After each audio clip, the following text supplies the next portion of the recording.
What's up, guys? John here. Foreclosures are skyrocketing all across America. Home foreclosures in the U.S. are on the rise as more people have trouble dealing with the skyrocketing cost of living. Foreclosure filings across the country are up 36% from a year ago. And at the same time, the National Association of Realtors lawsuit is gaining a lot of steam. And this situation could very well put millions and millions of people outside of work. Real estate agents, real estate brokers, mortgage lenders, mortgage loan officers, title reps, escrow reps.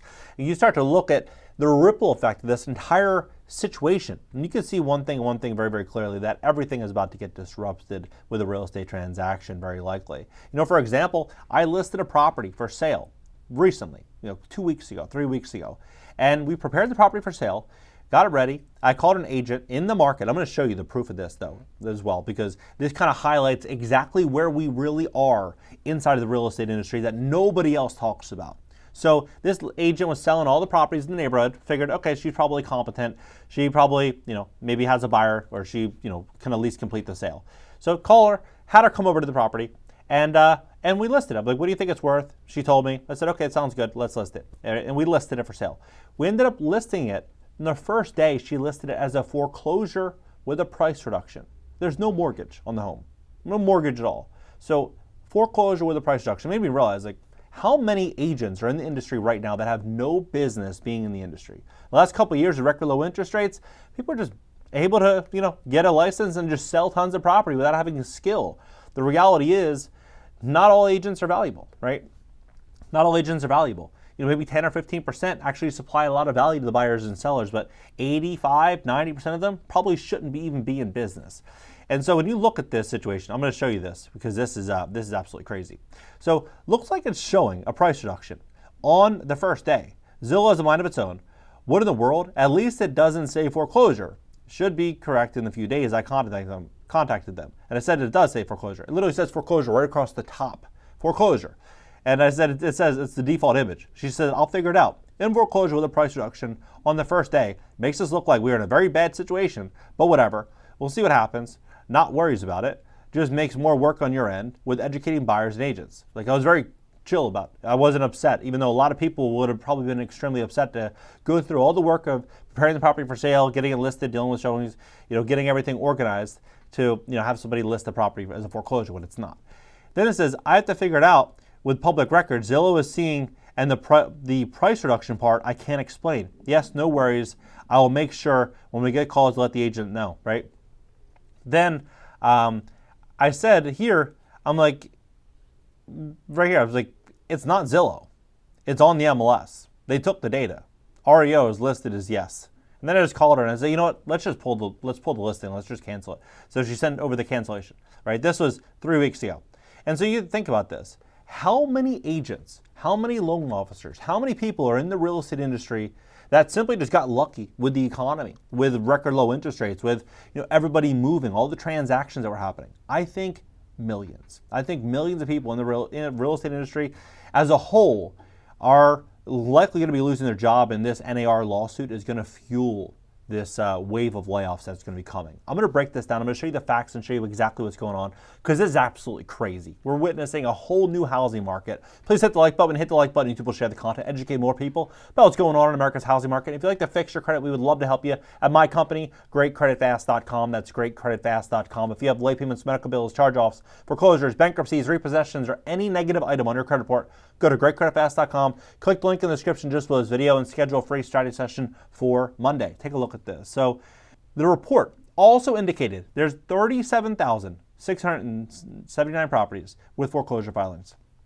which includes default notices, scheduled auctions, bank repos. In January, up 10% from the previous month and 5% from 2023.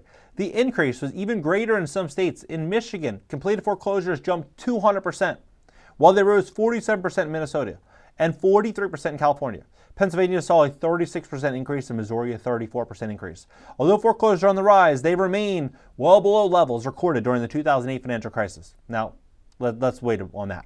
Let's look at where mortgage rates are right now based on your credit. So if you have an average credit score in America, which is 698, it's 8.5%. 8.5%. If you have a 620 credit score, you're barely getting financing. Anything below 620, no data available. If you have great credit, you're still 7.3%, right? So if you're buying a property and you have, an average credit score in America, like an 8% mortgage rate, it's 6% down. You're looking at $4,000 a month. $4,000 a month. So people look at the housing market and they're like, okay, prices are still high. The buyer pool is not there. The buyers cannot afford to buy properties. $500,000 purchase price for $4,000 a month. $4,000 a month. It just simply can't. You can go rent for $2,000, $1,800. That's what's going to happen. An affordability crisis, the demand goes to, being able to afford things. That's where all the focus is going to go, not by, overspending and spending a lot more, for housing accommodations, right? And when you look at this situation here with month supply of existing homes, right? Then you have median days on market spiking. Then you have existing home sales, actual, not seasonal. Then existing home sales plummeting. We're the lowest levels since 1995, almost 30 years, right? And it's just demand has collapsed, absolutely collapsed. Now look at this lawsuit. This just came out today. They're talking about this. Reckoning for America's realtors. An estimated $100 billion in annual real estate commissions could be cut by 30%, analysts say, putting as many as 1.6 million agents out of work. Now, inside of this lawsuit, what they're essentially saying is that the seller should not pay for a buyer's agent's commission.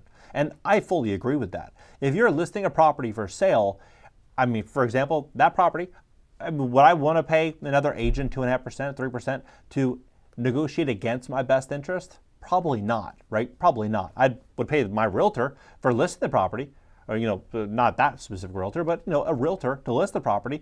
But I wouldn't pay another real estate agent, or I wouldn't want to pay another real estate agent to actually represent the buyer to close on the transaction. If the buyer wants their own agent, they can hire their own agent. But the big question is, if the average first-time buyer is putting 6% as a down payment, how many buyers are going to give half their down payment to a real estate agent to represent them on that purchase? Probably not that many, right? And so what I think would happen is if this does in fact continue to go national and millions of agents start to get impacted by this and people really start to get hit, what's going to happen is we're going to see a lot of these buyer's agents go over to the listing side and say, you know what? And there's going to be a lot of agents desperate for business. Say, you know what?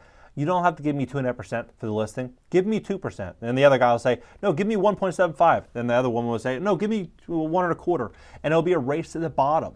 It'll be a race to the bottom. People will be desperate for these transactions. And it makes a lot of sense when you look at the chain of events that have happened in the real estate industry over the last 15 years with technology. More and more data and information is being spread online. In the last couple of years specifically, more people are more comfortable with making buying decisions online, going on Amazon, going on Carvana, going on these different apps, making pretty big purchases and doing it consistently and doing their homework, research, and all their communication online.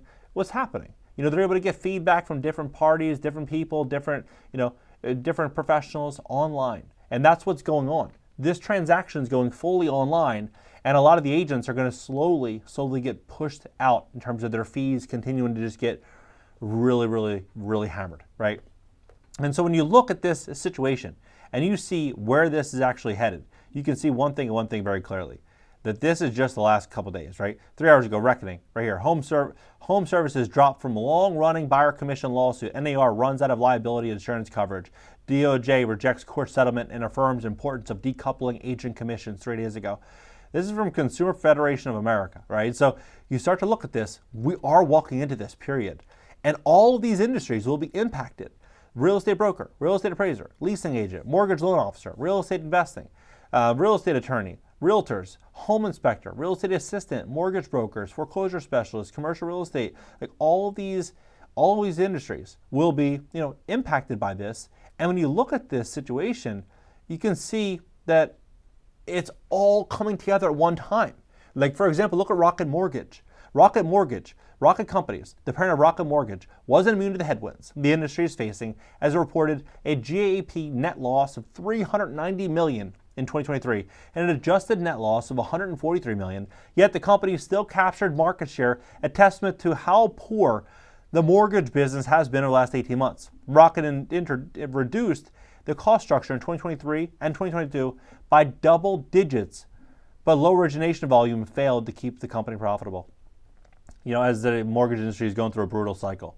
Now, right now, just with real estate and rental leasing industry, you have almost 2.4 million people in just those two. So just those two leasing specialists and real estate transactions, 2.4 million. Not to mention all of these other industries, right? So you could just imagine. Now, what I think is going to be very, very interesting here, and with loan officers, there's 239,324 loan officers currently employed in America. What I think is very interesting is this trend right here. Now, when you look at housing inventory, median listing price in the United States, obviously you started seeing massive appreciation. But then here, June 2022, 449,000. Then here, 445,000. Basically almost the same here. But then look at this chart here. This is what happened in 2005, 2006. You had an all-time high, January of 191,000 is when it started picking up. Then it stayed like that for basically 2 years. Basically 2 years before it started going down. And it went down from what many people thought was a really big real estate crash from 206 to 170. It wasn't that big of a crash. It was, a pullback for sure. The media really sold this massive crash.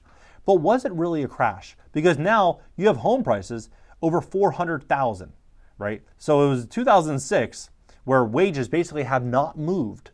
They barely moved since 2006. They had food prices, energy prices, insurance, taxes, everything has been skyrocketing.